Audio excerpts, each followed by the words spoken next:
ripped away lately, including an actual fingernail, and music becoming pretty much the only solace left. We drove the old amp and speakers a little too hard, and well, here's what happened. So the woofer that should be here is actually here, and it's toast. You can move it down with force, but then you have to use force to move it back up, so the coil is misaligned with the magnet, or something melted, or something. Oh, and it measures as an open circuit.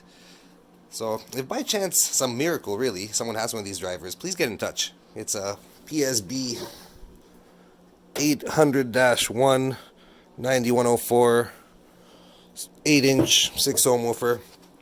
And, I mean, if I can't find one, I have to replace both just to get a balanced load and have the proper impedance and matched. So, maybe, just maybe there's one out there somewhere. We'll see. Okay, on to the amp. So, this Marantz is awesome, but it's almost 40 years old, and and these speakers here have been driven pretty hard. And I think that woofer there led to what happened here. So we have a few leaky capacitors that we should probably replace, but mainly is this power amp right there, STK080G. That's the right channel that's blown. So we need to find, we're on the quest for one of those now too.